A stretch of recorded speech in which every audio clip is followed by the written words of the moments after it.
You are listening to Let's Go, the weekly anime podcast about weekly anime from Dynamite in the Brain and Secret of the Sailor Madness. So come along and hang with the Let's Go gang. It's Dwayne. Oh, yeah.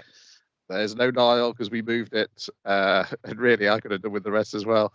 But it's me, Brian. We can still stop, man. We can stop at any time. No, it's fine. I'm fine. I'm fine. I didn't have an international flight like Niall did. I just had an hour and 20 minutes on public transport. On this episode, we are covering anime that aired the week of August the 3rd to August the 9th, starting with Detective Conan, episode 1131, The Suspected Infidelity of the Triple Collab, Part 2. Olympics is over, so Conan's back on schedule. And yes, Conan solves the crime from inside the car. They don't invite him back in the restaurant. From the car park and sending him pictures. Not actually pictures of the crime scene, like pictures that they had of themselves on their phone. Yes. And he's figured it out from that. Yes. Pictures from not this event of them hanging out. And he's like, oh yeah, there you go. That's your clue. But also the stuff that the forensics people have found. Yeah. So it's like the poison is here, here, and here. So the question is, how did it end up in those three spots, which were like the bottom of a chair as you shuffle it, the place where you grab a chair to shuffle it forward into the table, the back of the chair, and the plate, which makes sense. No, it was the wipes. One of the wipes. Yeah, sorry. Okay. Because they were wondering if so it was like, where did it come from? So passes all this information on to Yumi, and then Yumi was supposed to just simply pass this information on to the detectives. But no, it has to become her detective show where she solves the crime, and teachers get, oh my goodness, I'll try and get her colleague to stop her. Oh no, she's joining in on the fun.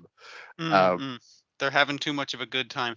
I think because, as we find out later, off screen, I guess they have resolved their issues. Like none of them are cheating on each other with each other's boyfriends, that kind of thing, because they noticed in one's calendar that she had a little heart thing, which is like a romantic encounter. It's like, no, that crime is also easily solved if you think about it. But so they're not at odds with each other like the guys are for most of this episode. Yeah. So they set up a equivalent. Obviously, they're going to have with the crime scene. They set up an equivalent to the side. They just go like, we'll use this table to demonstrate how the killer done it. So, ladies, please take a seat at the table. And they're like, oh, but we're not sat where we were. And also, I'm the waitress. I wasn't sat down at the table. It's like, it's fine. It's just for demonstrative purposes. For another plate full of treats. Get tuck in. And they're like, these were poisons. And they demonstrate, like, no. They grab some of the things and they eat them. It's like, yum, very nice. And they're like, okay, if you guys are willing to eat them, I guess we can eat them. Actually, yeah, these are quite good. Except the waitress. Because she can't eat them because she's currently got poison on her hands.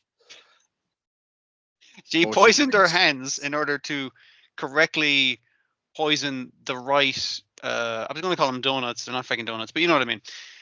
And no, she thinks she's got a poisoned hand because she thinks she's picked up the chair that got swapped. Yes. Because this was how it was done, was that they gave the victim a wobbly chair, and then they knew that there was going to be a birthday party. So they give her a wobbly chair, and she's concerned about her weight because she was the fat one of the group. So she's going to sit forward on the chair so you can determine where she's going to sit on it, that kind of thing. So she's going to exchange the chair herself, touch the back of the chair, that kind of thing. And obviously the waitress knew when the birthday was happening, so knew when the lights were going to get turned down to mess with that. So it's the original chair was poisoned, and she put poison from the original chair on the replacement chair that she was now sat on. And they knew that she would be sat in that chair because they'd looked at the phone and they saw that whenever they have selfies taken together, she's always on the right-hand side. The victim was always on the right, so you knew which part of the table she was going to sit at. Just automatically choose the nearest chair after they take the selfie for the meal. Yeah. And her friend's like, but you could have killed us as well. And I said, I don't care if I killed you as well. And then we get a great, because quite often we get these things where it's like, he Oh, it did was a misunderstanding. for a misunderstanding, or it's done a murder because the victim, was an absolute asshole who you're getting revenge on. She's getting revenge on the woman, but for the slightest of reasons. It's not in her head, but Yeah, for all the other girls it was Tuesday, but for her it was the worst day of her life. That kind of thing. Yeah, it's basically she was going out with one of the members of the Night Hearts, that band that they're all fans of, and your one, the fatter member who is the victim, she basically said to some fans like, "Oh, you want to know where he goes like on for meals or hangs out like on his off time from the band? It's like you should go check him out there." And your one was like, "That's where I met him up, and that's where he got kicked out of the band for dating a specific woman." the woman who our victim advised took a photo of him with the waitress and Yeah, told it to the press, and that's got him kicked out of the that band. and He like a got, spiral of him getting like he died in an accident related to getting kicked out of the band or something like that. he descended into alcoholism and got hit by a vehicle. Yeah. I mean, like he probably just drank his woes away and got hit by a It vehicle like the was night after, basically. it Yeah. was a very long chain of events from somebody just giving some advice to a fellow fan Yeah. out of pure nicety, because the way the other two react is like they react like we didn't even know you were dating him. Uh, so Yeah. And the you reason why blame she was fine with us? killing any of them is because while she told the photographer like where he'd be and ruined his career and killed my boyfriend, etc., you guys were also there and you didn't do anything to stop her. And I was like, yeah, that's it's an awful tragedy, but I feel like they're not at fault here. No, But they're not. that's why It's you've no legal recourse, which is why you resorted to desert-based murder, I guess. Yeah, yes, it was a big old escalation of events, but obviously not from her point of view, because she was blaming them for the death of her boyfriend. Uh, and I'm guessing that's supposed to contrast with the actual A plot of the fucking jealousy and relationships and that kind of thing. Because the murder is like very like you say, solved by Conan in a car down in the car park, nowhere near the crime scene. So it's not the main crux of it. The main crux of it is the infighting amongst everyone. I do love how proud the other kids are of watching Conan solve this crime, though. That's our It's, boy. He fucking solved it. It's like he solved it, so that's a win for the boys' detective club. You know. yes, it's like, well, they should have come to him straight away. What are they doing? Just kicking us out of the restaurant in the first place. But yes, the actual problem with the triple collab, which turns out to be a triple collab. So all the women had got the seventh on Saturday the 7th, with a little heart on, and they all thought, oh, there's going to be a big party. We're going to have some presents for our women, except we're big dum dums and we don't know what our girlfriends like, They're and so all they're all the boyfriend who's like, okay, she put a heart in her calendar. Is that like an anniversary of like the first time we went out or when we first kissed or what's the anniversary of? I'll ask their co-workers and friends, like each individual. I'll ask her because they work in the same place. It's like they went to school together. Like, what the fuck does she like? I don't fucking know. I'm a stupid boyfriend. That kind of situation. Yeah. it turns out that 7th on the Saturday was actually a gig for this band who these girls were into in the first place. So they all get dragged to the concert.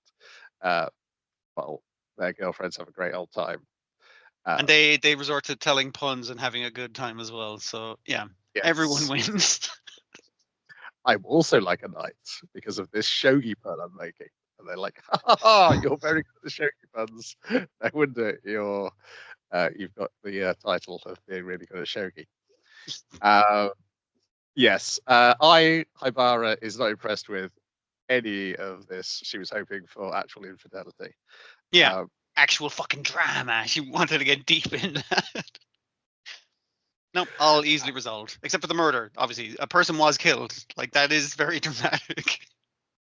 and then we go back to waiting for when they're going to do another canon episode, 'cause it's not next week.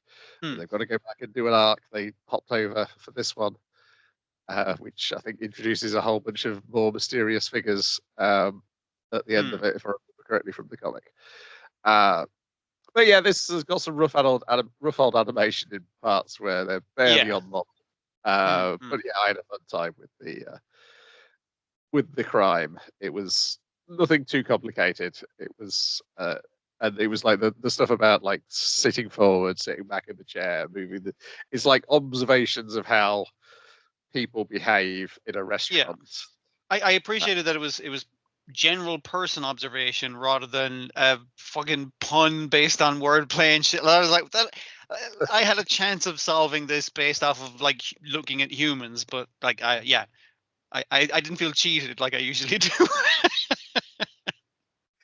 Then we got the Elusive Samurai, episode 5, settling the score, a dog shooting competition, and then uh, I was full sure the as we, title was cut off in fucking Crunchyroll because that's how it fucking cuts off titles and about the length it cuts them off. And I was like, what's the full length of the full title of the episode? It is that. So you're grand. yes, running into that kind of problem the first season of Jujutsu Kaisen had, where quite often the what should have been like the end of the previous episode The makes penultimate part is at the the start. episode.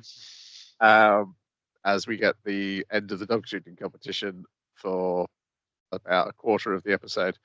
Guess what? He shoots him twice by utilizing his running away and shooting. You got to combine the two. This is what your training is how I'm training you by putting you in this situation in the first place.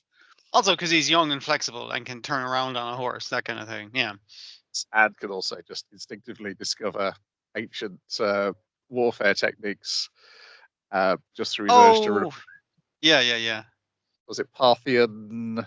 The Parthian shot, where you're shooting at him as you're running away on the horse, that kind of thing. Yeah. His first shot, he knocks him off the horse, and then he's like, "Oh, I'll just cover my entire head so you can't Because get the three." that's enough points for him to win the contest, but he jumps over him and shoots him in the back of the fucking head. Very That's for satisfying, but yeah. shooting the priestess in the air, and then the little aside saying, "Well, it was just lucky that I hit him in the air, but hey, it sounds good." It makes me look pretty cool. Yep, take the win if you can get it, even by accident. And then the rest of it is he comes back very quickly and says, "Right, I've got an edict here from the emperor. You got to kill him." Actually, that is a good fucking thing. It's like, I guess we won't see him for a while, but then he's like immediately there the next fucking day. It's like, hey guys, how's it going? It's me from the other day. More importantly, though, he's confused because, like, why did you pick that kid? And that kid behaves much more like a noble than the commoner that he supposedly is. But surely he wouldn't have like put a Hojo Air right in front of me. It's the idea is like, there's no way he hit him in plain sight in front of me. That'd be stupid. That like, so he definitely didn't. And it's like, yeah, playing the double blind and the kids mocking him in the background when he looks at him with his bug eyes, the priest mocking him to the camera, and I was like, Side with the arrow on it. mm. Yeah, and then he comes back saying, yeah, got this edict. And so then the plot becomes you got to go find this thief and recruit him to become part of the retinue and steal the edict, and we'll just set fire to it because it takes a long time to get one of those edicts drawn up.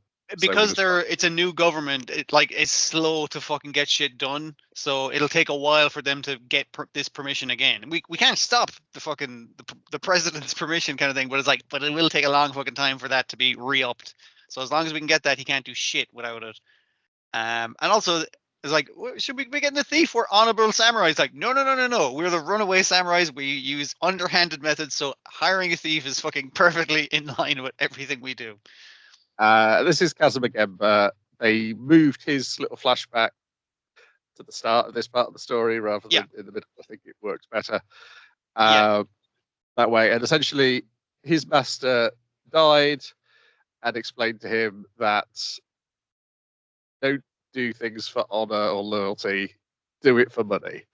Because I did like the line of what's something like if you spend honor and loyalty, it doesn't like return, but money fucking talks. Basically, it's just like you can get what you need with money, so just get paid. I like the framing of that as well, where he takes off his ninja mask and passes them. We never see the master's face, we never see his face, and I was like, that's cool because the mask becomes the face, obviously. Yeah, literally later on in the episode. So the crux of this is they go find him, try and recruit him. He wants this money. And then He's like, you're fucking honorable guys. Maybe I should sell you out the thing, make a bit of money. I was like, I'll do it for, what was it, like 1,000 thing a job or something like that? it is, and they're A like, decent "Oh, chunk for each job. you're only asking for money. I thought you were going to ask for land." Um, Oh, what a kind, generous person you are. You only want money. Easy. We are fucking loaded, so absolutely we can pay that. Like that's very nice of you. We thought you were going to ask for like to be the king of this part of the fucking land once we get it back. And your man's like, fucking what? Wait, what? It's like, yeah, you're dealing with rich people now, not the peasants you had been thieving for initially. so then that sets doubt in his mind. He's somewhere there and going, maybe I do want land after all. And they're getting in his ears. Yeah, yeah. Angel and Devil trying to convince him one way or the other. Mm. And so it all boils down to, right, I'll go get this edict, but Tokiyuki, you got to come with me. You got to come with me on this job. That's my one condition, and it's kind of like they're breaking into enemy territory. Couldn't he sell them out to the enemy while they're breaking in? It's like, yes, absolutely. That's the kind of threat. And obviously and he's like, we'll see him break now. And it's just like, wait, he's really excited. He's having a good time. Why is he having a good time? He's in enemy territory. He's in a dangerous situation. I could sell him out at any fucking stage. This kid is fucking weird. Uh, and then we see he has amazing disguise skills, except he refuses to get rid of the ears on the mask in whatever he's disguised as. So I mean, like you, the viewer, can know who he is, but also the passersby, like the guards, who's like, guards, go check out the wall. It's been damaged, and it's like, sir, why do you have ears on your head? It's like, I think it looks cute, don't you? And it's like, yeah, yes, sir, I think it looks very cute. Like the dude's blushing. He's like, oh, I'm fucking into those fox ears. I don't know, they're doing something for me. That kind of thing. People can see them, but it's not like a Yes. plot problem, basically. The problem is, though, is they are heard by one of Sadamune's retainers, Sukefusa, who, where Sadamune has amazing eyesight, Sukefusa has amazing hearing. Yeah, Looks he like a. can hear that there's two children in the storehouse and the guards are by the northern wall. What the fuck? That's weird. Like, he's identifying what size of people and where they are just by listening to the ground. Yeah. Yeah, I know people complain about the guy who does the Shonen Jump translation for Jujutsu Kaisen, and it's the same Hmm. person who does the Shonen Jump translation for Elusive Samurai. I was looking at the manga just because I was curious as Okay. like Yeah. how this was paced out compared to the manga, and I have to say, I think I kind of see where they're coming from. The English in the anime subtitles reads a lot more fluid and Yeah. Like clumsy. it's not a transliteration of it. It's more so getting across the mood or like the tone or that kind of thing. It's very literal translation, and that makes it very clunky in the manga. Yeah. Yeah, possibly.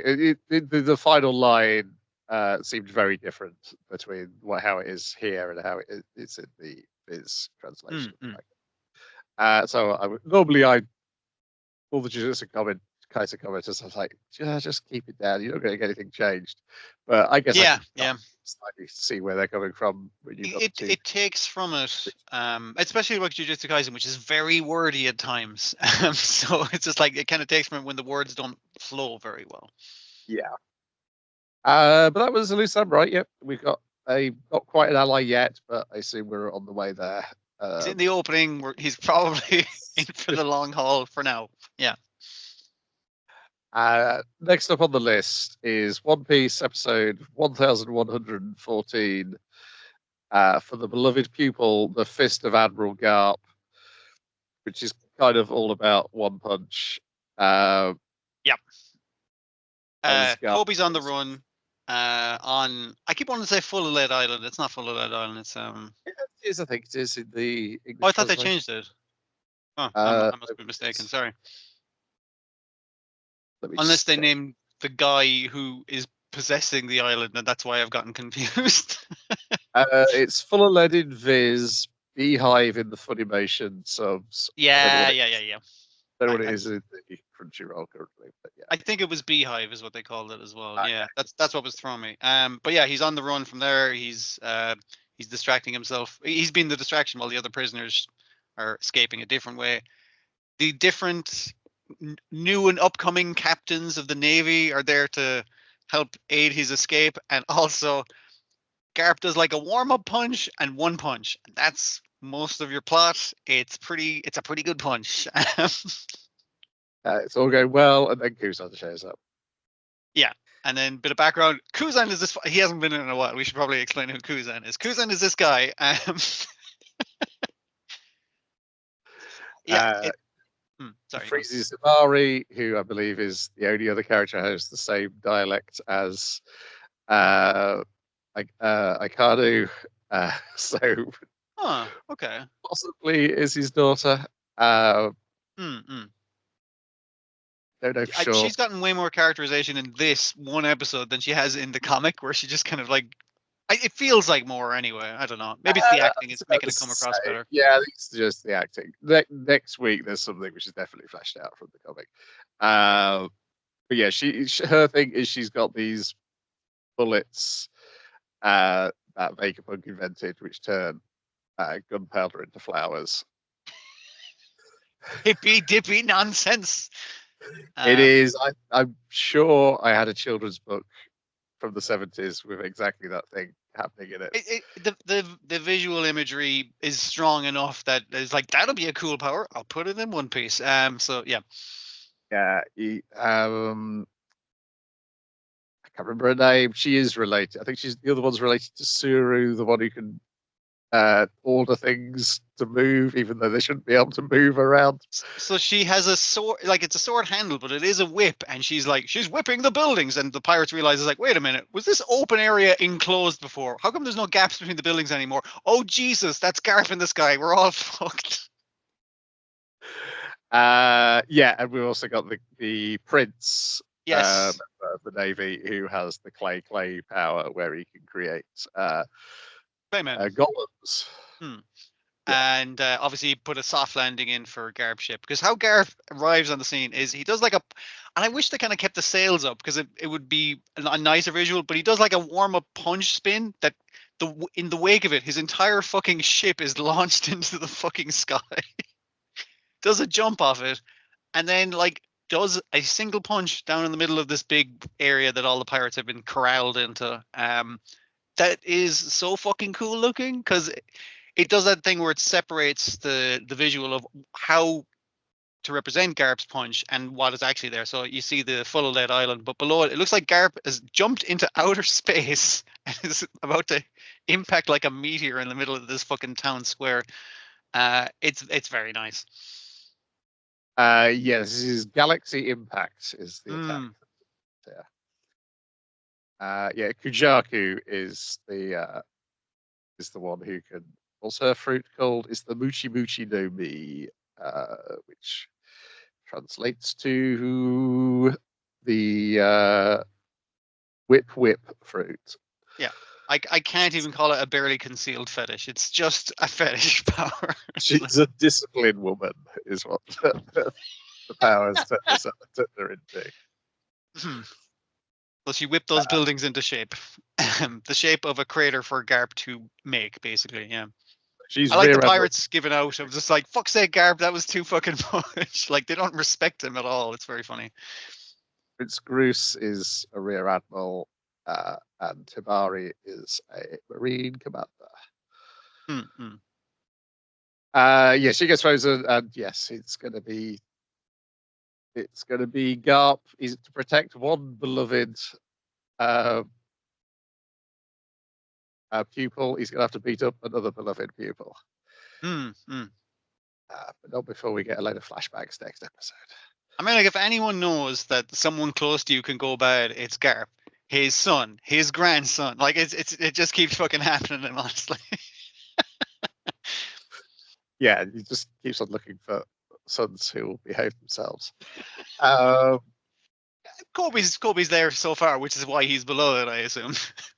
Yeah, it's the coming in to rescue him. I was like, this is the scene which feels like why they gave so much more focus on Garth and Kobe early on in the live action.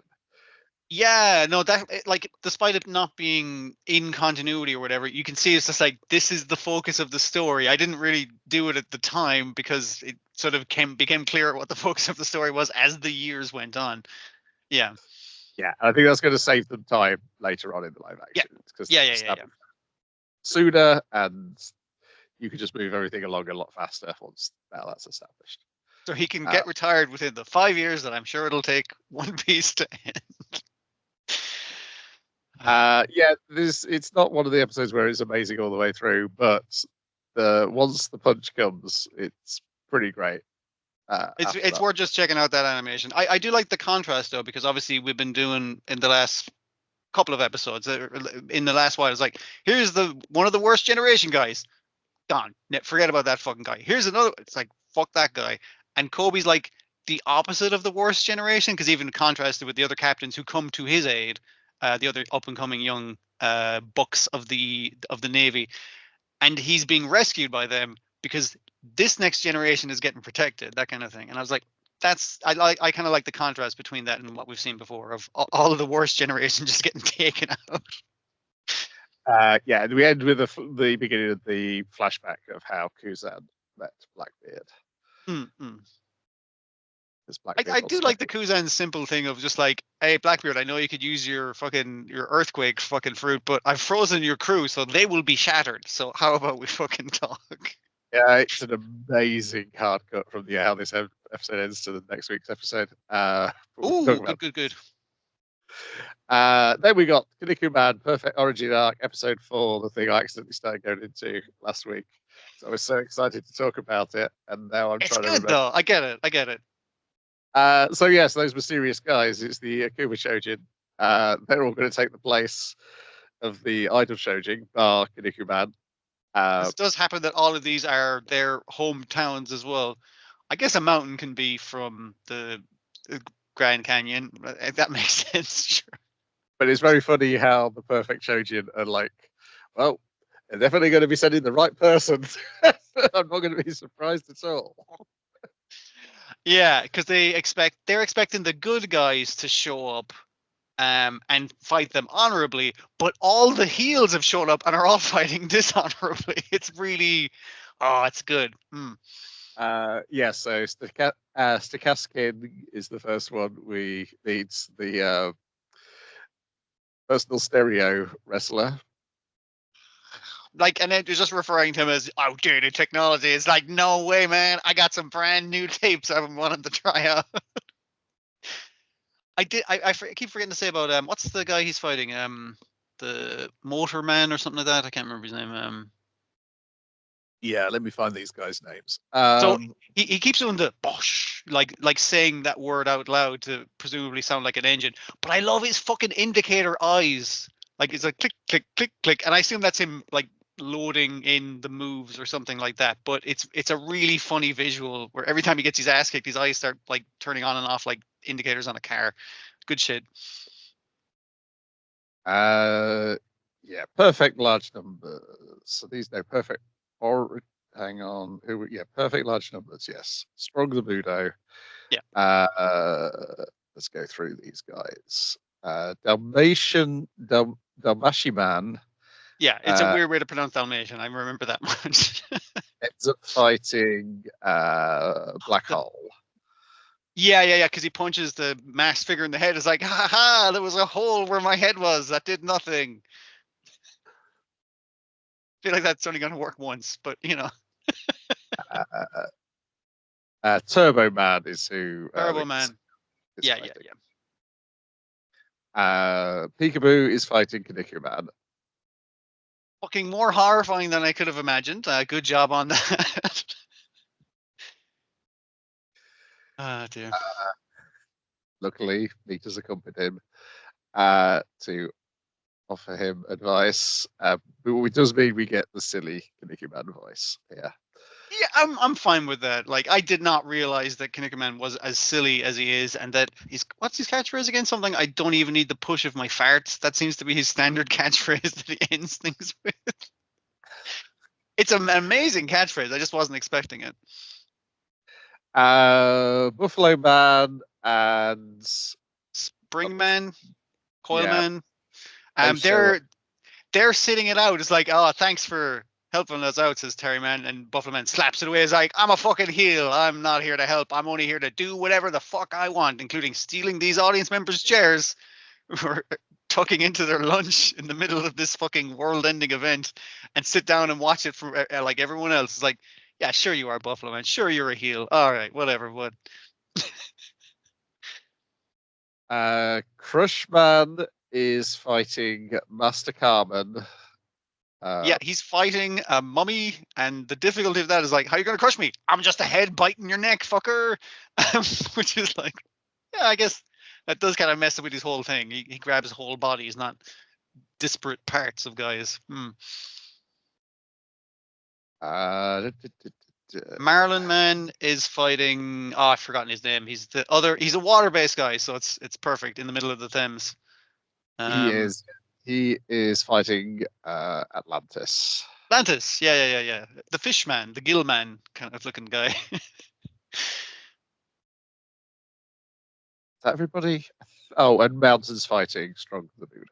Well, I mean, like Mountain jumps on, like he's the one who doesn't man. You haven't snuck up on me, Mountain, and it's like, all right, I'm still gonna fucking body slam you though, and you just know it's gonna cut back to him eventually, and he's gonna be like impaled on Strong the Budo's fucking stake. Is that because they don't move the entire fucking match, even though we get shots of Strong the Budo kind of from crushed underneath the mountain on the mat in the middle of the Grand Canyon, looking up at the TV, going like, "Oh, that's how everyone else is doing." I see, because everyone's watching TV and seeing what everyone else is doing at all times. No one is out of the loop. It's really funny. Yeah. And the bulk of the episode, though, is the Cass King revealing that he has got an updated set of audiobooks that he can use to imitate the moves of other wrestlers. Yeah, so it's just like, you're using, like in that match against Kaneko Man, you're using old Kaneko Man data. It's like, nope, I'm using the data of the one that kicked my ass, so you're in fucking trouble now.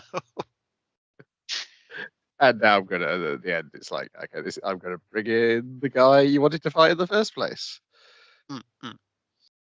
Is it Warsman?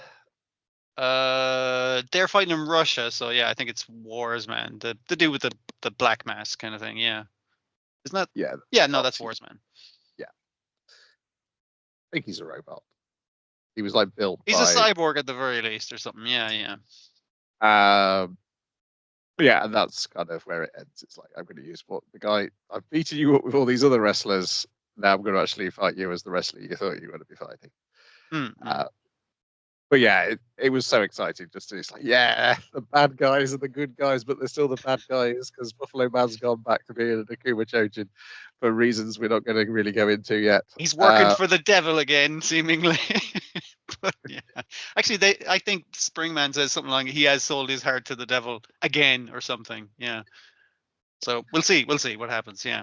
Good shit. They're fighting for some ulterior motive, but for now we must trust them. They're the enemy of our enemy, which makes them our friends, even though they're still our enemy, and they're explicitly telling us that. So okay, sure. Yeah. Also, they seem to be just up. They say we're just here to upkeep our part of the peace treaty because, and this is like, so you're technically not doing anything wrong by interfering with all these matches, basically. Well, they couldn't have the matches anyway because everyone's still in hospital. So. Yeah, I know, but yeah, it works out. So everything's good for now. We'll see how it goes, though. Yeah, it's so much fun though, and I wish Real Wrestling was as well booked as this is. All your favorites, except for the guys on medical. Actually, yeah, it's better than regular wrestling because the medical coverage is amazing. They will not put you in the ring if you're not fucking capable of it. Like that's great shit. Less world destroying though, I guess, in real wrestling.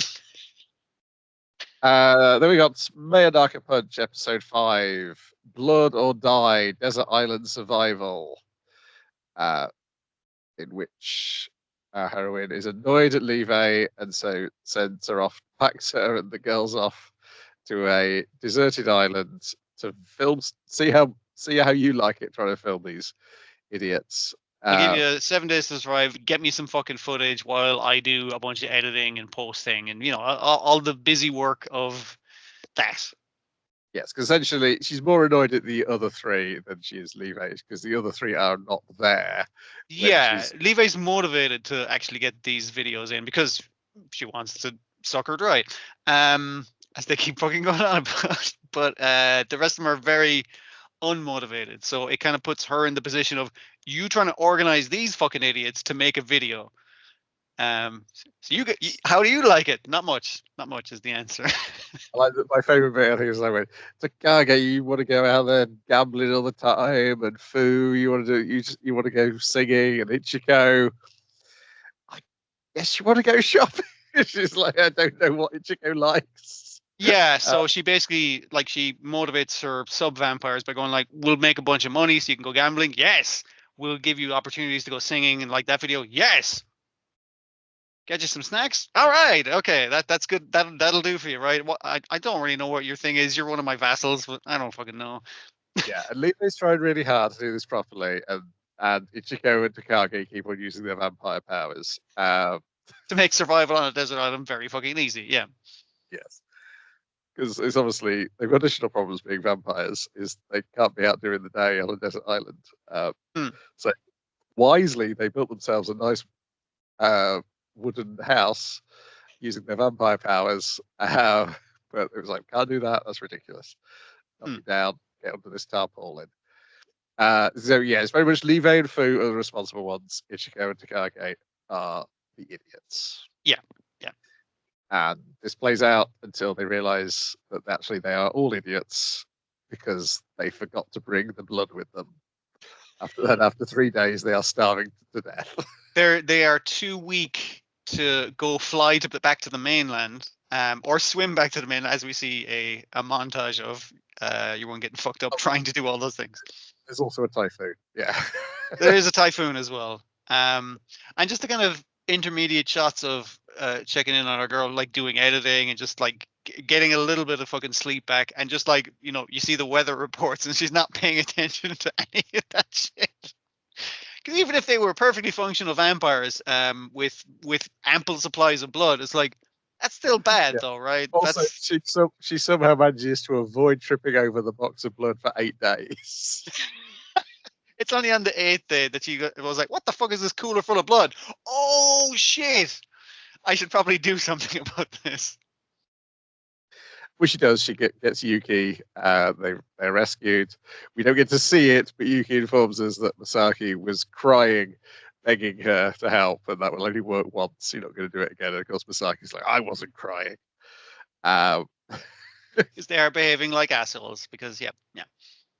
uh, yeah. So, but Masaki like tells Levi, yeah, "There's footage you got. There's plenty of stuff we can use here. I just got to edit it properly. So Hmm. don't. You did everything correctly. Don't worry about it." Because Levi's like very down on herself that she's screwed up this, and now she's never going to get to taste Masaki's blood. She's done such a bad job. Hmm. Um, and so it's like, oh, once she realizes that Masaki's happy with her, then she's like, "Oh, can I drink your blood now?" Then it's like, no, that's not the deal. Not the deal, vampire. We had a deal. What was it, a It's million well, subs or something? Yeah. yeah, because they're in the cave mouth, and like Levi's in the shade, and Masaki walks out into the sun, and so yeah, it's Mm-hmm. very nicely shot for that final conversation. Yeah, yeah. Yeah, it's funny because this kind of gives Levi a little bit more responsibility. It at least makes her understand the fucking terrible pressure that their editor is under. And it's funny how the low energy mode is just them transforming into bats, uh, Mm-hmm. which they start hibernating. So I guess they would have been fine. It would just be until somebody discovered them, and then they'd have They would have risen from their grave, that kind of thing. Yeah, yeah. bit them.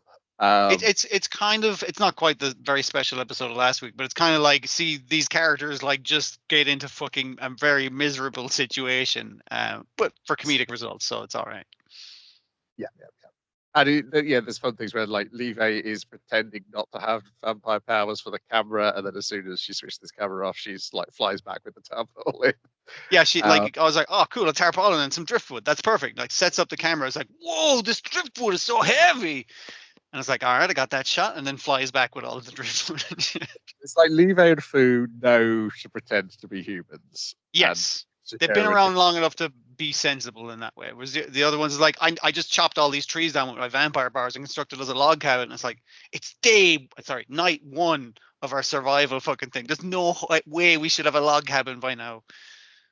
And we're going to light a fire with rubbing two sticks together. And Ichigo's like instantly sets it on fire by speeding it incredibly fast.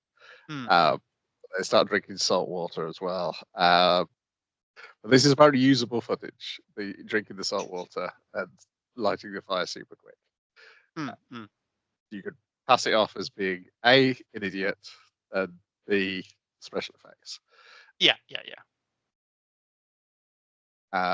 Yeah, there's other good episodes. Always some nice stylish touches in how it looks. Yeah. Then we've got Chibi Godzilla Raids Again. Episode not 178. 18 of season 2. 80. That's I more think. like it. Yeah, I think you're right. Mr. Hedo's lecture, in which Mr. Hedo warns the kaiju not to behave like these humans. They're so terrible. You don't want to make the same mistakes they do. And they all think it's going to be very serious things like war. But no, it's don't order bottomless refills when you get and they get too full to make use of them. I think the one that kind of got me was this, like, you feel like you have to go to the bathroom, but you went to bed. You're kind of like, I'm gonna have to get up and go to the bathroom now. It's just like, whoa, foolish humans! How could you make such a mistake? It's like, yeah, I make that all the time, man. I don't know what to tell you. Yes, and then the things he's warning them about slowly turn into things that he himself is doing as he's warning them. Watch out for old guys who natter on for too fucking long. That kind of shit. Ah, dear. Good stuff. Oh, yeah, the most terrifying thing the humans do is buy dumbbells at the start of the year and then never use them. The shot, like, and again, it demonstrates a lot of this with Chibi Godzilla being the stand-in for the human, and him walking past the dumbbells and looking at them dismissively. I'm just like, that's good. Yeah, it's just a fun sketch. Mm-hmm. Then we got Sengoku Yoku, episode 17, Senya and Tsukiko. Would you believe it? That guy we met at the end of the last episode is the Shogun. Wants to hang out with our heroes and also to meet the goddess, his pal. Like, a much more important character than everyone else in the fucking show shows up and thinks all our heroes are cool, even though he's better at swordsmanship than the swordsman who's like in our fucking crew. It's just great shit. Yeah. We kind of get like a hint of what his hero's real usefulness is, that he can go between the physical world and the spirit world. It gets mentioned when various other characters show up as well. Yeah, yeah, it's a busy episode, man. You can definitely feel like this show is consistently. It doesn't feel like stretched out. It feels fairly dense. A big bulk of it is Senya being told by the Shogun, "Look, you want to be human. Do you think that the things you're doing makes you not human?" And I've got some very good news, bad news.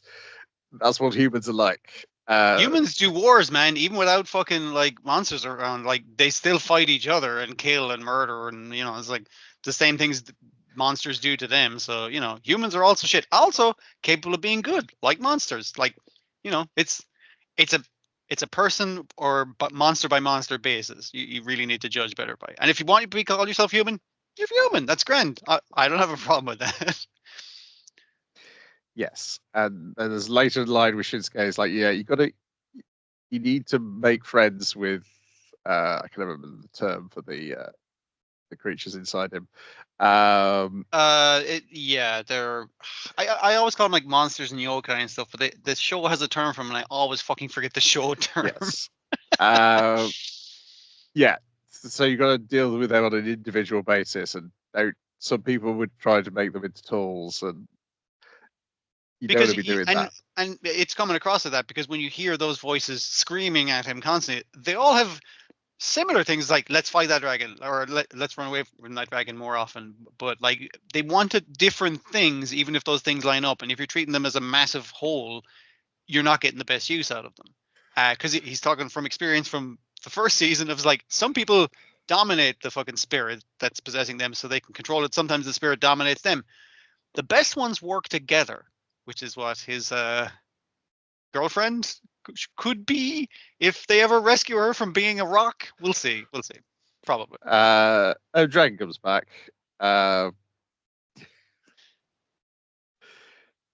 Does he whisk Sakiko away again? He does, doesn't he? He Yes. does, he does. And I was like, you're very much stuck in the damsel in distress thing. But based off of the opening, you're going to become badass pretty soon. So that's something to look forward to. And I assume it's your little green fella in disguise. It is. With He the has the comes with same the wiggly date. mouth and the tongue sticking out. That's his human form. It never explains that explicitly, but it's enough of a design cue that it's Yeah. the egg in his human form doing shenanigans. He sets up the Yes. duel essentially. A duel on a specific day, and then warns him about Shinsuke not really being his friend because he did this and this. And then Shinsuke's the guy who got your dad caught. The way he was involved with yes, that crew. So yeah.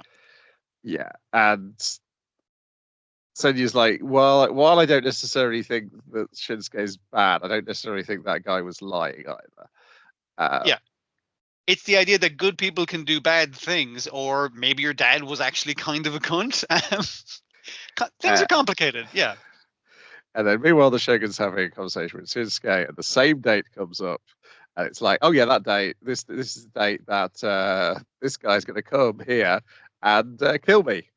Bit That's of the a day I spoiler, but die. just a heads up Yes. that is what's going to happen. And he's gotten Senya, the god who he's Raizo. mates with, the Yeah. flower god of the Yeah. local god basically, and oh, the swordsman from season one. He's a good friend of the Shogun's as well, obviously. The guy who's saying you want to return the magic sword to, and he's like, no, the magic sword has chosen you. So I'm cool with leaving it with you.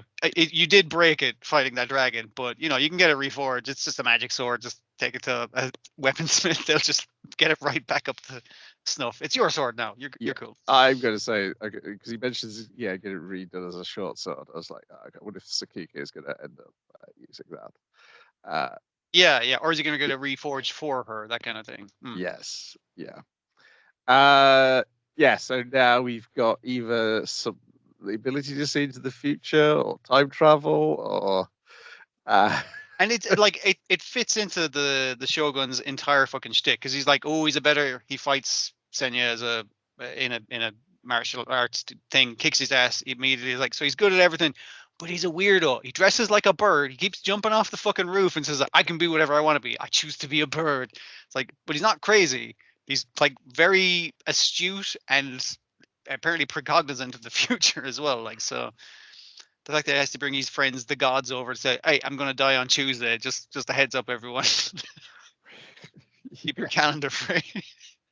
And this is kind of how the episode ends because we don't know what his plan is and why he's quite so cheery about this Mm-hmm. fact. But yeah, it's weird that he's going, oh, this is a bit of a spoiler. That's the day I'm going to die.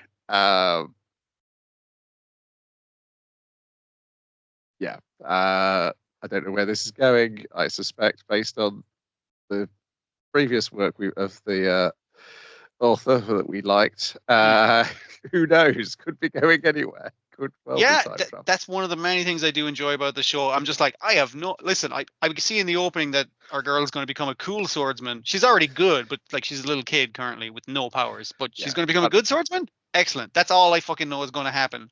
Yeah, and I assume those 5 hooded people are the 5 who have been mentioned in the The previous five, episode. yeah, that are sending mad gods after them and that kind of stuff. Oh, actually, the gods that our boy killed in the last episode was an aspect of this local flower god, like a because we've seen that with the mountain god, she can divide herself up into multiple parts. So he killed part of a mad god, which is still impressive, as the Shogun points out. Part of a god's still pretty cool for like a mortal to be able to kill. So, but the god isn't mad about it or anything. It's just like, yeah, you didn't kill me. You just killed like an aspect of me. That's fine.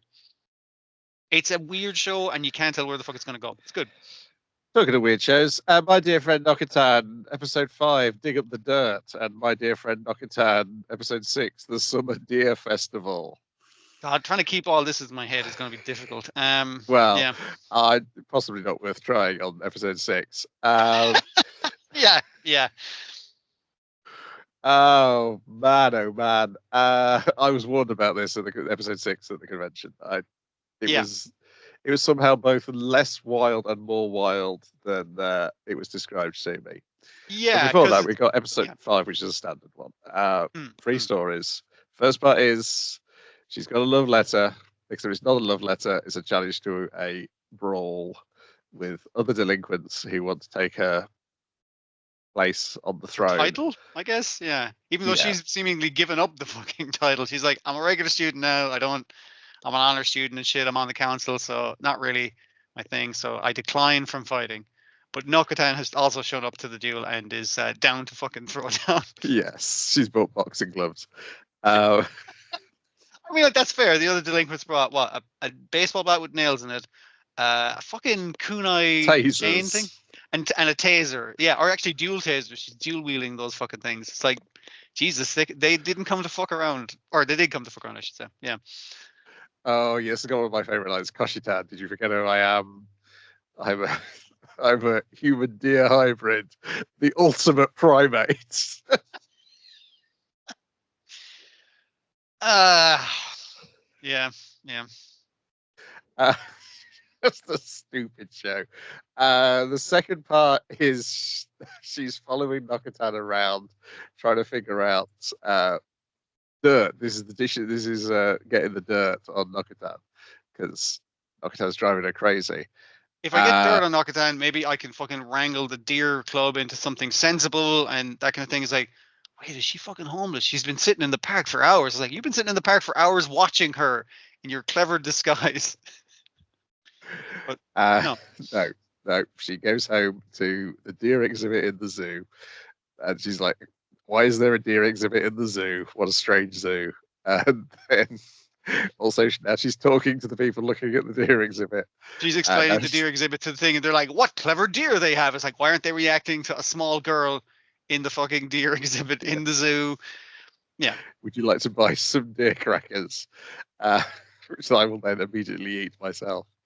Then they go on a parade, the deer and then parade. Oh, it's the regularly scheduled deer parade. It's like, and she's like, "What the fuck do you mean? Everyone's lined up for the deer parade." This old woman is like, "Oh, thank God, it's the deer parade. My favorite yes, time of day." and it's like the prophecy has come true. The chosen one is here. The human deer hybrid, swimming across a sea of glowing antlers, and it's just like, what the. How is that a prophecy? What does that mean? What does any of this mean? But Nakadan is interrupted by going like, "Oh, hey, it's my friend from school. Hey, how's it going? What are you doing here? Are you a fan of mine?" It's like, no, what are you talking about? Anyway, I gotta clock off because the zoo's closing. Do you want to get some boba?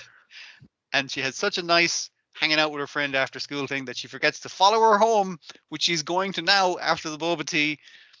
Damn it. You were so close, but all our characters are very easily distracted by things. Is the consistent thing I've seen in the show. Yes, because the third part is Neko Neko Yamada ends up getting inducted into the deer club by Nokatan and being taught how to become a deer. She's technically only a temporary member. However, she has the greatest potential to be a deer that Nokatan has ever seen.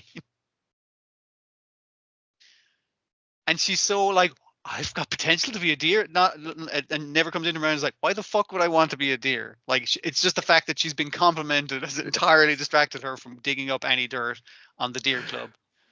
Yeah. Yeah. It Dear. ends with her wearing Nokatan's antlers, going, "Yeah, the deer club rules." Wandering home and going, "God damn it! I forgot to get dirt on the club again." I don't know why, but easily distracted characters is a very fucking funny trope. And yeah, it continues into part 6, which is There's 18, 18 18 little jokes. shorts, Yeah. 18 shorts, and then 2 normal length stories. So I was like 18. I was like, yeah, okay, it's like a 20 something minute fucking thing. They could get that decent thing. It's like, no, it's like joke, joke, joke, joke, joke, joke, and then regular fucking episode. It's like, what the fuck? Introduce the title uh, of joke, tell the joke, done. Get on to Yes. the next fucking one. We don't have fucking time. We got 18 of these cunts to get through. Yes. The second proper segment is all about how Nokatan is molting. That had it was a funny episode, or funny 2 episodes, but this is the bit that actually had me fucking laugh out loud. You know what the fucking bit is, right? Is it the bit where Bashalme puts on the molted skin of Nokatan? Nokatan. Yep. That had me fucking cracked right the fuck up. That was amazing. Never seen that Yeah. before. Real good. Yes, Nokatan molts an entire extra outside body of herself that With the Bashalme sailor then outfit puts and on. everything. Yeah. Yes. Then she does it again, and Bashalme tries to get Anko to wear the second one. The narrator explains like this is the wrong time of year for this to be happening. But forget about it. We're a stupid anime. Don't think too hard about it. This is a deer human hybrid anime. Don't think hard about it. Is that the same one where they think that she has rice blight or something, but she's actually just Yes. molting? Yeah.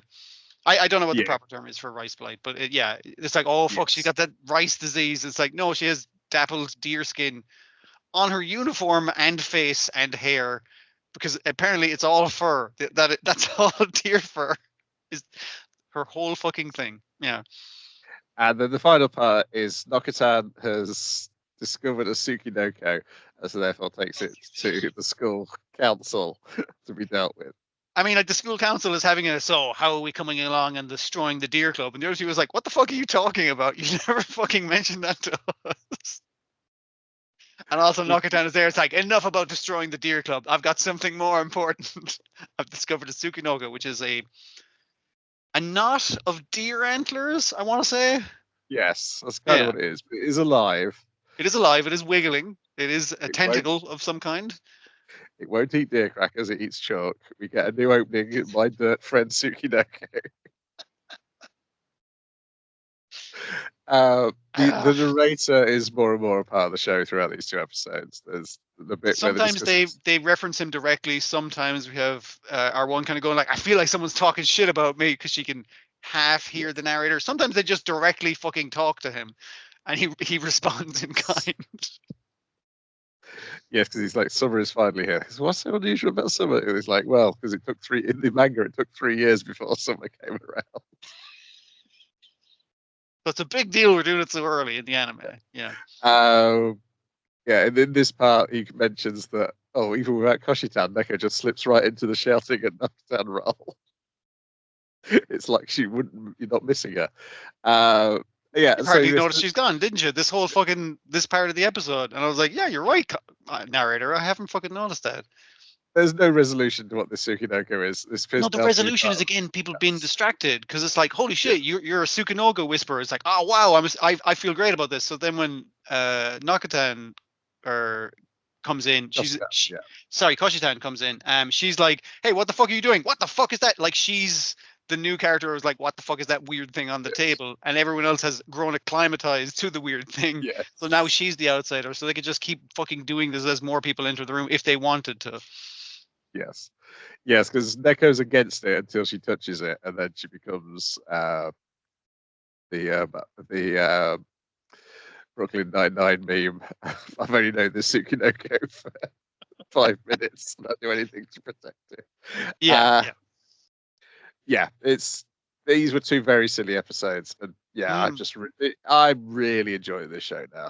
It's particularly I think in this last part in here, in this episode 6, I think that last segment, the animation is super wild as well, in the way everyone's facially reacting and the way the Tsukinoko thing moves and switching between super deformed and normal size designs. Yeah, it's wild and all over the place. Love it, love it, love it. It's very stupid as intentional in a very funny way. It's great. Yeah. I saw one Nokatan cosplayer at Kitakon. It's an easy cosplay, right? You just pop on the deer horns, have a removable top of your head. That kind of thing. Dear. Then next on the list is Suicide Squad Isekai episode 9. Can Brian remember what happened in this? I know the best bit, I definitely remember the bit with the guns. That was hilarious. Oh shit, Uh, that was amazing. Yeah, good point. Okay. I'm trying to remember. So the queen isn't possessed by the Joker, like we assume, because she's literally talking about how this makeup is very gaudy as she's putting it on in the mirror, which I was like, it's the Joker. It's got to be something to do with Joker. It's like, no, this is a necromancer, I think. yeah, the Yeah. like the Death Witch or something. Yeah, the whatever the instigator of the last magical war that they Queen keep of the talking Dead. about. Yeah, something. Yeah, Yeah. No, it's King of the Dead actually. Sorry. King of Yeah, the that's Dead. the Yes, that's it. Yes, like mm, yeah, the mm, Undead King. Yeah, that's it. Yeah, mm. yeah, because we flash back to 2 hours. Yeah, she reveals herself. Our knight with his receding hairline and the princess escape. Uh, gives her a I sword. did like the thing because he's great this whole fucking episode. What's it, Cecil, isn't it? Yeah, The knight. yeah. He's a fantastic character because the King of the Dead trying to rile him up is like, oh yeah, your girlfriend died in the undead war, didn't she? And he's like, oh, I'm gonna fucking do something, but he just puts off a big magical flash so they can run the fuck away. And he's like, and King of the Dead's like, damn, he's being very fucking sensible, even though I'm trying to rile him up. It's like, yeah, he's really good. Like he's actually a hero with heroic intentions, as we've seen this whole season. Where he's like, I guess I gotta let the Suicide Squad out of jail because technically they did nothing wrong. He's Yes. doing the right thing all the time. Yeah, and then they run to the princess's room. They lock the door, but it's knocked down by the short, stubby guy who's now wearing the Thinker's helmet. But we see that she's, rather than take the sword that Cecil gave her, she Mm. spots the baseball bat that Harley left behind and and her own makeup. And then, of course, once she turns around to face this short guy with the Thinker's hat, we see she's made herself up to look like Harley and kicks the shit out of him with a baseball bat. And it doesn't matter that he has like he's still getting used to the mind control helmet. He's got a few guards like who are he's making kill other guards, like that kind of thing. It's like they fall over pretty quick once she starts beating him to death or near death with a baseball bat. It's just like, and at the end, it's like he's just slumped on the fucking ground. She's just like poking him with the fucking thing, and Cecil's kind of like, Jesus Christ, okay. And she's like, Cecil, here's the fucking orders. Here's what we're going to do. And he's like, absolutely. Like, I will follow those because that's sensible and you're fucking scaring me right now. So it seems like she's been in control of both armies then. Yeah, playing kind of both sides because obviously she has access to the Thinker's helmet and has seemingly the Enchantress kept as a hostage against herself. Yes, I'm not familiar with the current version of the Enchantress. Yeah, same. Uh, so this is the current version because the old version uh, was it Kathy Moon? It's the is blonde in the non-Enchantress form and Yeah, blackened in the Enchantress form. With these ones both seem to be redheads. Uh, yeah. uh, yeah, she frees King Shark with a Killer Crocs here, as is the Leviathan monster, and Hmm. eventually the Suicide Squad.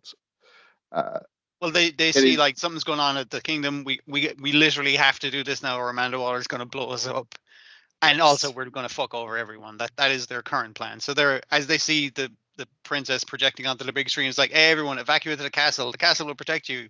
King of the Dead's like, fucking, I'm gonna knock that castle out of the fucking sky. Is the yeah, plan, but yeah. yeah. Jasra shows up. Katana shows up. And but then it turns out, boy, did dragons have a big old growth spurt. Uh, Yep. Harley's little friend has shown up and he's not so little anymore. So we get some cool Enchantress versus fucking dragon animation, which I wasn't expecting, but greatly appreciated. Yeah. yeah, but we also get Cecil wearing his armor and teaming up with Deadshot. Uh, It's so good. Like Deadshot's like, I'll fight Harley and him go. We'll fight the zombies in town because that sounds like he's like I like shooting zombies and Harley's like fucking zombie movie sounds great, but it's mostly animated skeletons. Deadshot's like, I'm running out of ammo. Oh no, what am I gonna do? And Cecil comes in just guns ablaze and like shooting wildly. It's like, Jesus man, learn to fucking aim. So how'd you like the guns? It's like, actually, it's pretty fucking cool. I gotta be honest with you. I am enjoying the guns. So he goes one s- sword, one gun. It's just like just being a cool guy. Yeah. Also, Harley makes a magic gun by adding a crystal Harley to her figures gun. out the rules of the thing. It's like, wait a minute, all of our powers are enhanced by magic. Like that time where I hit that guy with a baseball bat and he went fucking flying. It's like, so if I put this gem I robbed onto my gun, I have a magic gun which can shoot through magic now. Yes.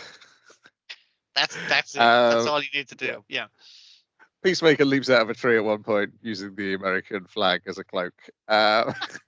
He basically like shows up and goes, America, as an intimidation tactic. I assume is what he's going for, but it's great. Yeah. And I did like the thing. I was like, what actually is going on with Katana and stuff? And the fact that she was leading the guys through the woods to where Enchantress's regular form, I guess, is kept inside some zombie dragon's rib Yes, cage it's in a the force field. dragon they fought before. Yeah. Yeah, and she's kind of like laughing, and I was these fucking idiots. Like, holy shit! Like, she's leading them around by the nose, basically, to try and get them to resolve the situation. She's not actually trying to Yes. stop them, and it's like the reason she probably cut off the Thinker's head is because he's a bad guy, and she can totally do Yeah. that. That's fine. That's well within her purview. Yes. Yeah. It seems like Ratcatcher and Thinker were just happy to serve Yeah, the Emperor, whereas the others seem to be being coerced. I guess Killer Croc is probably also happy. he loves the fact that he's teamed up with a Leviathan. He's Yeah. that really like fills out his whole thing. Yeah. Yeah, some pretty wild action, and I like. Yeah, it was like once as soon as the baseball bat was left behind last time, it was You like, know it's oh yeah, coming. It's Chekhov's clown baseball bat. Yeah, yeah. yes, yeah. So I guess I was wrong about the Joker being the Emperor. It still feels like he should be involved, but yeah, maybe that it was just like a red herring kind of thing. Yeah, Yeah, possibly. You're right. It does still feel like he should be involved, given how much he's featured so because they far keep in cutting back to flashbacks. Jared Leto's fucking anime Joker, and it's just like, yeah, it feels like they're gonna do something with He's this a bit guy. better than Jared Leto version. He is, but what I'm saying is you can see the inspiration they took from Jared Leto to make him like a better designed character. That's Yes. what I'm trying to say. The shark teeth clown smile, that kind of thing. Yeah. Yeah.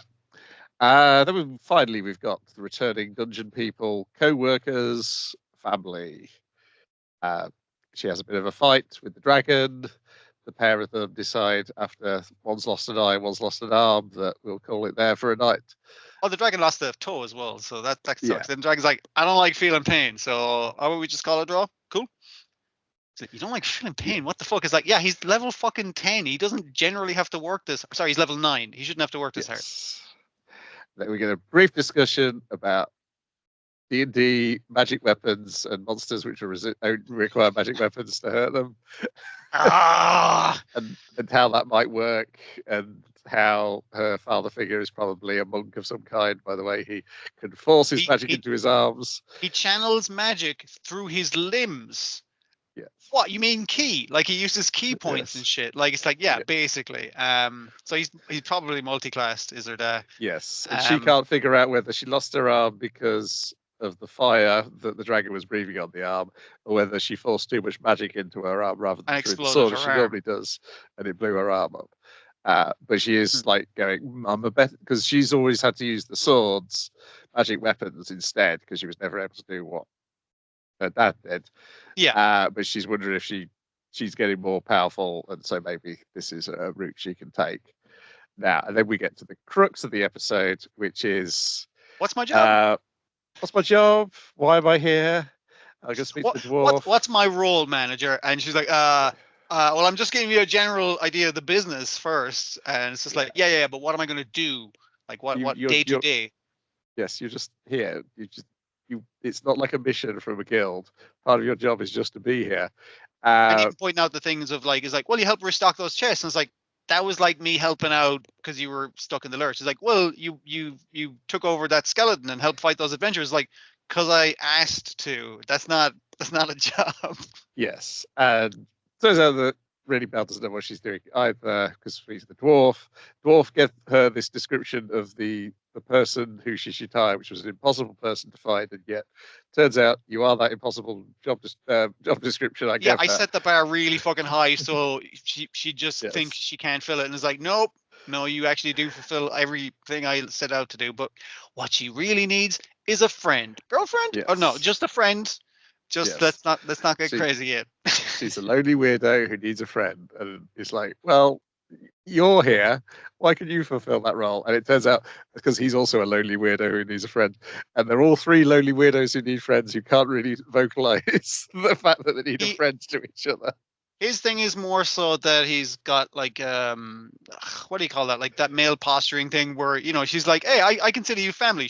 The dungeon master has told him that at Yes, one point, and he's kind of like, don't make me fucking say it. Don't make me say how I feel about you. I'm fucking embarrassed. yes, But it's like you clearly care about each other like a family, as is yes. in the title, but you don't want to say it because, you know, But it's it's very awkward. funny how it's because because heroine's like, well, he should do this. Why am I doing? Why is he making me do this? He's been here longer than me. Why why can't he deal with this problem? Because you're around her age and her type, and Yeah, you know, it's just this works better. Trust me, trust me, trust me. yeah. It was quite a sweet, funny ending of like, oh yeah, all these three people needed the two people because particularly Belle's. He points out Belle's problem is she was very attached to the former dungeon master, and now he's gone. She doesn't know what to do with herself, and Yeah. then she's now heroine's thinking, yeah, it's a bit like me, my master. Mm. And Uh, much like a lot of the jokes are literally how magic works in all versions of D&D. Like this is the thing of, hey, your previous dungeon master left. Now you had to step up and be the DM, and you're doing a great job. But you need players. You need people who are into it. You need a bunch of other lonely weirdos to hang out with to make this fucking thing work. And I like that kind of metaphysical idea of describing tabletop gaming, and like you need friends and people yes. to make it more fun, basically. Yeah. Yeah, it's like I say, it's fairly light fare, but if you like D&D, can't really go wrong in terms Yeah, of yeah. uh, being very much. But I mean, I think everybody who likes D&D likes Decision Dungeon. Decision Dungeon is a much better show than this, but Oh, like totally. Yeah, yeah. this is far more specifically Dungeons and Dragons. Yeah, like Delicious in Dungeon is a bunch of D&D tropes, especially from like first edition that got translated in Japan over and over again. And it basically, if you ran Delicious in Dungeon in D&D or some other thing, you'd have to do a bunch of homebrew to make like cooking rules and all that kind of fucking thing. This is literally the rules of Yes, D&D. this This is. does not venture from the thing. Yeah. It's like what's it often doing is it's explaining the things that were never explained in early editions of D&D. It's like, Yeah. where does the treasure come from? That's part of this episode. Oh, Is there's a guy who uses golems to fill the chests. What, refill them for every adventurer? So when when we're running that module next time, that kind of thing. yes, Well, half video game and half original D&D, I guess, is the idea. Yeah, yes. yeah. I think specifically, but also in I think this it's a take on D&D that was very early. I think in Japan Yeah, lasted a bit longer of replaying the same dungeon again and again. to try and do Uh, better, to try and get further in it. Yeah, yeah. yes, because I was never I there was never enough people, and I don't know how popular even this form of playing it in Mm. took off in the UK. But the idea of like there's this mega dungeon, and on Sundays I run this mega dungeon with party A, and on Mm. Wednesdays I play the same mega dungeon with party B, and it's not like they're two separate dungeons. Things party A do affect the Will dungeon affect in a party way that B next time. Yeah, yeah, yeah. Okay. but at the same time, things get restocked, and it's the wandering monster thing of like, here's a table which explains some monsters wandering. At no point do these monsters have a place to live. Uh, Which is why this is their work. They yeah, come here as a job, and yeah, they're not in danger, and that's why they regenerate, because yes. they regenerate. We've given the rules for that. Yeah. Yes, is the thing. It's doing the thing that I think Dungeons and Dragons thrives when people do this. Is when they, rather than trying to say, "I've got this fantasy world, I'm going to force it into D&D," Yeah, it's it's saying this is Dungeons and Dragons. If we look at the rules of Dungeons and Dragons, what sort of world does that suggest? yeah. Here's how that could work. Rules not modified, essentially. Yeah. Yes. Yeah. Well, how would this behave if, say, crystal balls work this way? Yada yada yada. It's, Hmm. yeah. What is the logical conclusion? And this is doing it like it's specifically just the dungeon. It's got all these things. It's got an ending theme, which is essentially the lyrics are talking about drawing a dungeon map. Yeah. It's a crazy old thing. And And I mean, like, despite being, it sounds like it's very niche and everything. That it's nice enough that you could still enjoy it. Like it still has enough jokes. Where like the dwarf knowing all the golems' names and various personalities, yes. even though they look identical to the outside thing. It's just like, oh, that guy's he's a real people person. It's like, oh, thanks Natasha for bringing us tea. He's like, you're so considerate. It's like, wait, what? It's like fucking. You want like they all have individual person. That's the nice golem. It's like, yeah, Yeah, and I like the little noises the golems make when they move around as well. Um, yeah. yeah, it's it's growing on me. I was high on it, dipped a bit, but I think I've settled into what its mood is now. And Yeah, it's perfectly chilled. Yeah. It doesn't aspire to be more than that. Despite opening up with this thing with our hero and a dragon getting fucked up and bloody and shit, and it's just like, yeah, it can do that as well, but that's not what it's about, you know. yeah, yeah. That's it for this week. Hmm. Thankfully, only one Knockatown next week. It's jamming It's two a in lot. between was a lot. Yes. Yeah. Um, no Conan. We'll probably watch the next One Piece because there's some really fun animation in that. Mm. Otherwise, everything will stay the same. Ta for now.